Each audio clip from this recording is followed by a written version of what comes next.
Hari ahantu henshi mu Rwanda usanga umujyi utangiye kuboneka mbere y'uko amazina yawo amenyekana cyane.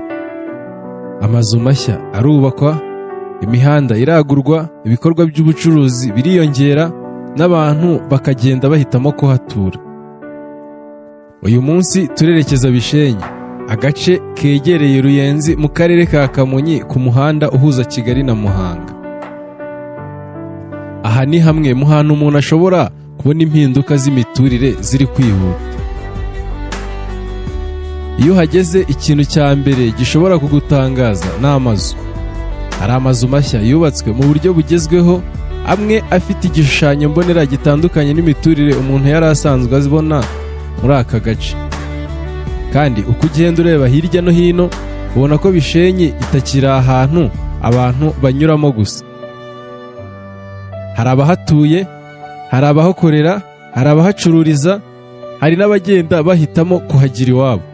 By'umwihariko kuba aka gace kari hafi ya Kigali bituma kaba ahantu hashobora gukurura abantu bakorera mu murwa mukuru ariko bagashaka gutura ahantu hatari kure cyane y'akazi.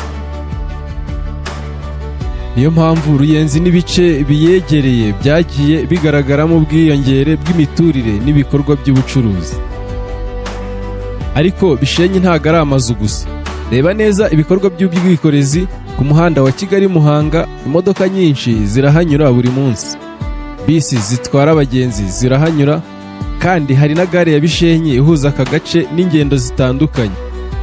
Ibi byose bituma Bishenyi iba ahantu hafite akamaro gakomeye mu ngendo no mu bucuruzi, kuko aho abantu banyura benshi ni naho ibikorwa by'ubucuruzi bikunda gukurira.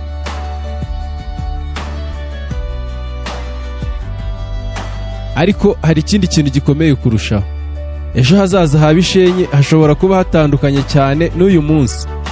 Mu igenamigambi rya Kamonyi, Bishenyi, Ruyenzi na Gihara byagaragajwe nk'ahantu hagomba kwitabwaho mu gutegura imijyi n'ibikorwa remezo.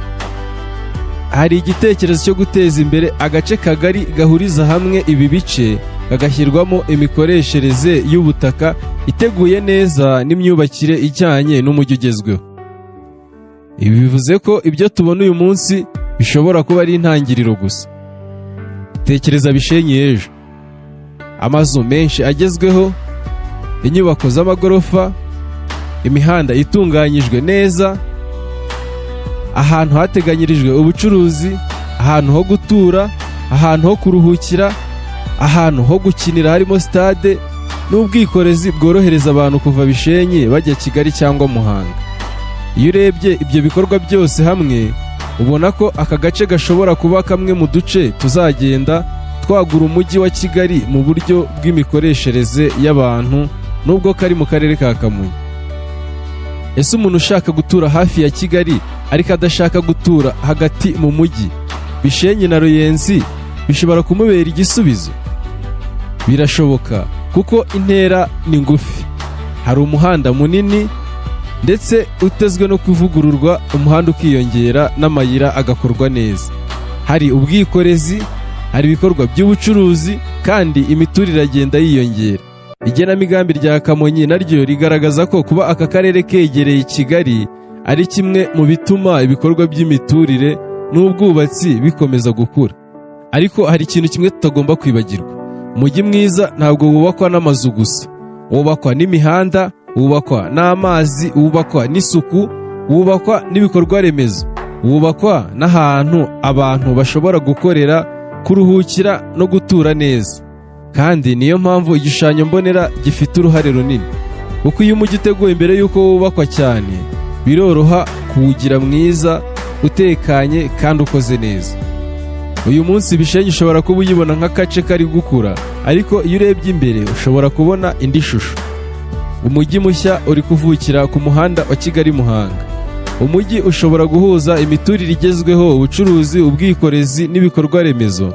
Kandi ikintu gishimishije ni uko uru rugendo rutangiye kugaragara n'amaso. Amazu mashya ari kubakwa, abantu barahatura, imodoka zirahanyura, ubucuruzi buriyongera, n'igenamigambi ryo gutegura ejo hazaza rirahari. Aha ni Bishenyi, agace kari hagati y'umujyi wa Kigali na Muhanga, ariko kagenda gahinduka gahoro gahoro kakagira isura y'umujyi. Kandi ushobora kuba uyu munsi ubona amazu make n'imihanda imwe n'imwe, ariko nyuma y'imyaka mike ushobora kuzahagaruka ukavuga uti aha hantu harahindutse pe. Akaba ari nk'aha handi nawe uzajya utemberera hano, wenda wareba nk'aha ngaha, aha ni muri gare ya Bishenyi, wareba nk'aha hantu ukareba wenda uko hasize, ukabona bitandukanye n'uko hameze ubu ngubu.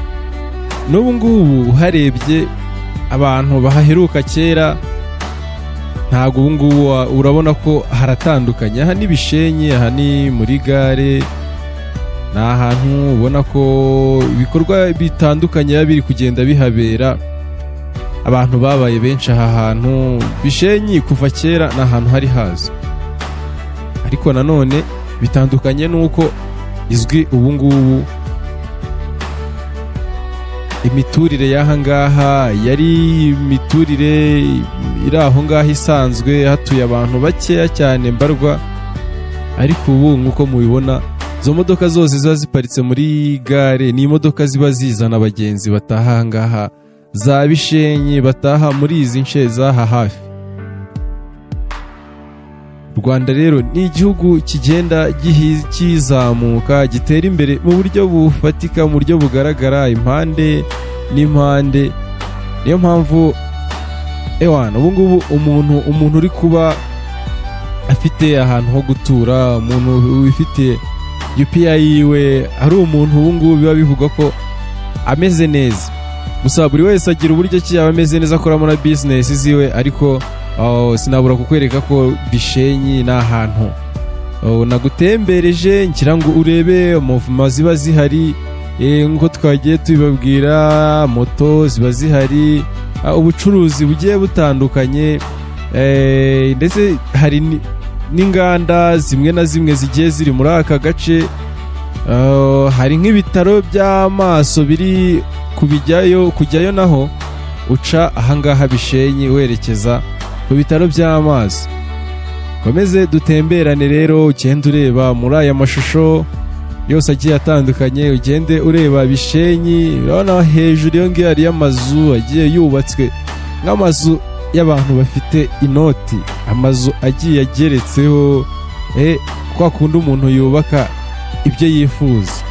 Yego, ngira ngo rero muragenda mubibona mu mashusho agiye atandukanye. Aho ngaho ni Bishenyi twatembereye, nta handi.